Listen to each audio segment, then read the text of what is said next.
Okay, picture this. You're sort of ascending into the clouds, maybe gliding silently over a city, or even rising up from below sea level to stand among ancient stones. There's something truly captivating about leaving the ground, isn't there? Oh, absolutely. It completely transforms your perspective, doesn't it? It's not just, getting from A to B. No. It's about how the journey itself changes how you see the world. Exactly. And that unique feeling, that sensation, that's really the heart of what we're exploring today. We're launching into a deep dive, looking at some of the world's most, well, extraordinary aerial lifts. We're Mm. talking cable cars, trams, gondolas, but really stepping way beyond just ski slopes. These are, I mean, incredible feats of engineering. Yeah, they really are. They serve vital transport needs. They conquer impossible terrain. And, well, yeah, the views they offer are often just unparalleled. Right. So, our source material for this deep dive is a fantastic list. It highlights 10 of these remarkable systems from all corners of the globe. And it gives a great snapshot of their diversity, you know, in function, design, everything. So, our mission for you in this deep dive is to unpack the most fascinating details, the record breaking stats, the unique stories behind these lifts. Yeah, basically give you a quick, insightful understanding of why these aren't just tourist things, but often crucial infrastructure.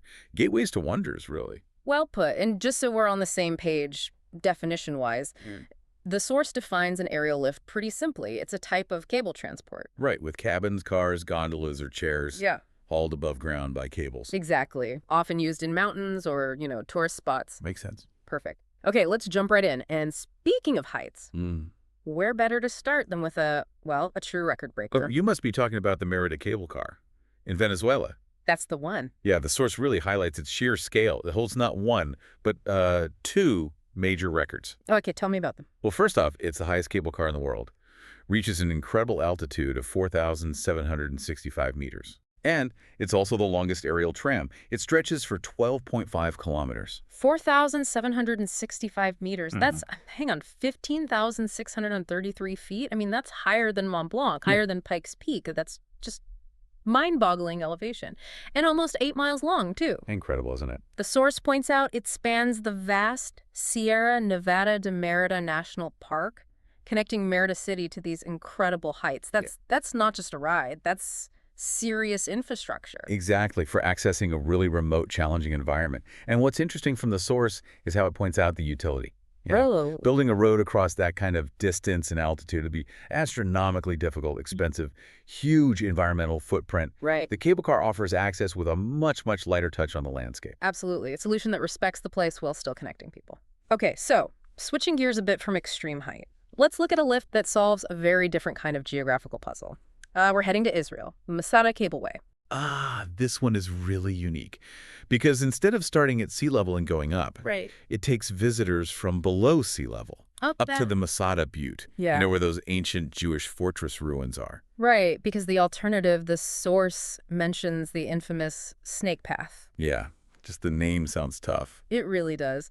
And what the source really emphasizes here is that this lift makes a UNESCO World Heritage Site accessible. It's near the Dead Sea too, right? Mhm. Makes it accessible to basically everyone, not just, super fit hikers who could tackle that path. Yeah, that's a great point from the source. It highlights the role these lists play in sort of democratic access Democratic access, I like that. to important historical places, natural locations. Turns what might be a real challenge into something lots of people can experience. Good point. Accessibility is definitely key. Now, moving from ancient history and challenging natural sites, let's see how these lifts fit into modern urban life. Off to London, the Emirates airline. Okay, yeah. This is a prime example of aerial transport as actual public transport. Not just for tourists. No, I mean, tourists use it, but it's a commuter link too, soaring right across the River Thames. It's fairly new, isn't it? Open for the 2012 Olympics. That's right. And the source makes a point of its real-world use, averaging over 30,000 passengers a week. 30,000 a week? Wow. Yeah, it's even got that more practical nickname, the Thames Cable Car. That really shows they aren't just novelties, right? They can be genuine parts of a city's transport network. Absolutely. Solving specific challenges like crossing a river or some other obstacle. Okay, speaking of urban commuters, Hmm. let's hop across the pond. New York City. The Roosevelt Island Tramway. Ah, yes. The source specifically calls this one out as One of only 2 aerial tramways in North America used for commuter mass transit, Only two. What's the other one? the Portland Aerial Tram. Right, okay. So it's part of a very small, interesting club. Yeah. And its purpose is incredibly practical.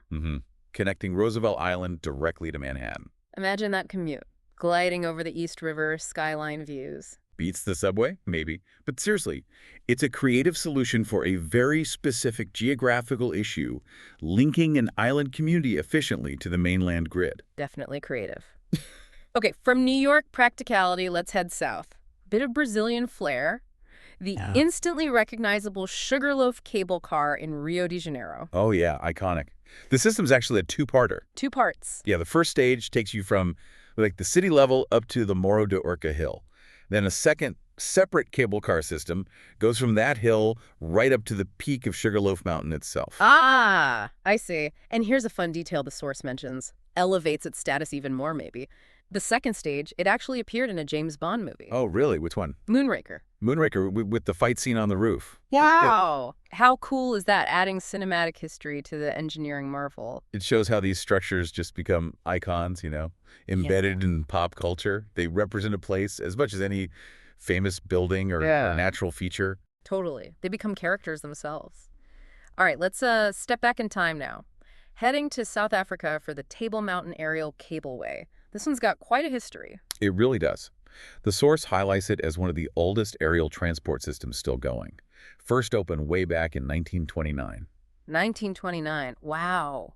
Think about the tech back then. The initial system, it says, used a single cable, carried just 25 passengers. Tiny compared to today. Right. And the source adds a nice bit of history. It was eventually sold in 1993 by the son of one of the original founders. That's interesting continuity. But what's also insightful from the source about that early system is a detail about the ride itself. Oh, yeah. With that single cable, apparently strong winds could make the cars sway. A lot. The source describes it like riding a very slow, long wave. Whoa. You can almost feel that just hearing it described. Gives you a sense of the early tech, its limitations compared to modern systems built for stability. Definitely. From historic single cables to, modern engineering feats. Let's talk impressive pylons.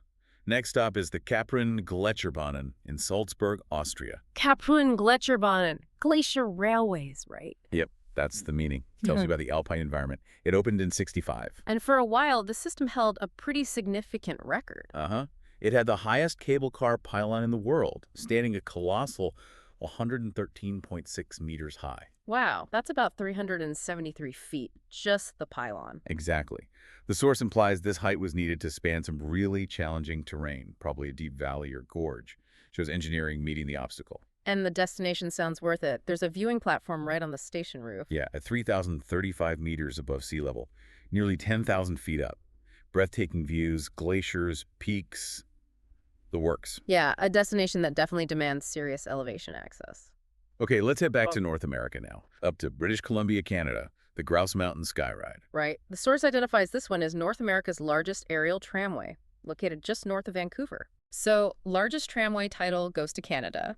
The journey takes you from the resort base up to a plateau on Grouse Mountain. And the source really, really emphasizes the views on this one. Describes them as exceptional. Exceptional, huh? Yeah, you get these huge vistas of nature, Vancouver City, the Pacific Ocean, even the Gulf Islands way out in the distance. It sounds like the view is almost the main event. Exceptional views definitely seem to be a running theme, whether it's cities, parks, oceans. Okay, speaking of high places, amazing views, let's go right to the heart of the Alps. Klein Matterhorn, aerial tramway, Switzerland. Okay.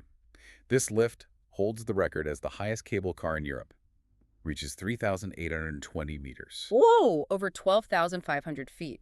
The source clarifies, helpfully, that it takes you almost to the summit of the Zermatt-Cervinia ski area's second highest peak. Right. The peak itself is 3,883 meters. So it's providing super high altitude access to a major peak for skiing, sightseeing. Driven by that high alpine tourism demand, you figure. Absolutely. Pushing the limits of where engineers can build reliable transport in really harsh conditions. Okay, finally. We arrive in Japan. Shinotaka Ropeway No. 2. This one sounds visually quite distinct from the source's description. Yeah, it's described as a massive double-decker aerial lift.